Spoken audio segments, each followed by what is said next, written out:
mezzo a noi e anche allo stesso tempo di avere questi baldi giovani che ci danno il conforto che portano San Nicola, ma poi c'è anche l'Immacolata, c'è un'altra fatica, no? La portate anche voi l'Immacolata?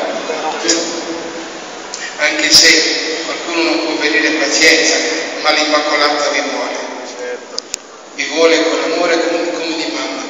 E allora vi do la Santa Benedizione, diciamo un Padre Nostro, vi do la Santa Benedizione e ringrazio tutti, ringrazio di nuovo il commissario con le autorità e con il comandante che ha la sciabola di San Paolo accanto, no? E le altre autorità.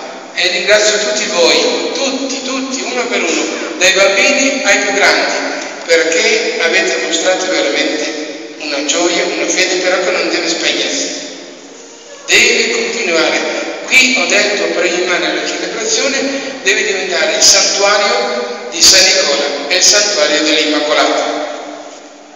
È difficile salire, sapete, chi è abituato a stare in piano, è difficile salire la montagna, ma la montagna fa parte del nostro cuore e dei nostri antichi desideri e delle nostre antiche tradizioni, che non dobbiamo perdere.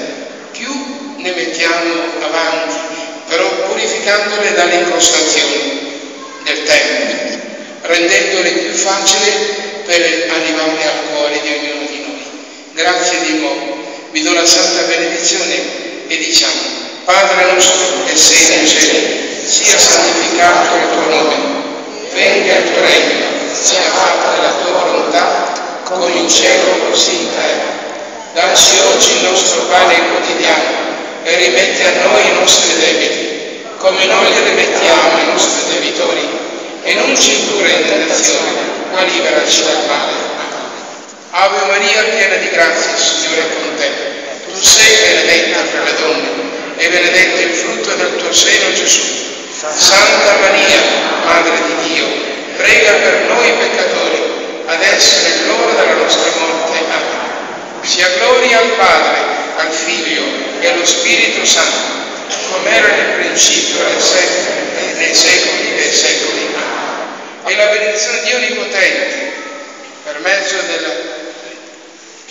dell'intercessione di San Nicola, vi benedica nel nome del Padre, del Figlio e dello Spirito Santo. Domani sera c'è l'ultimo giorno della novena.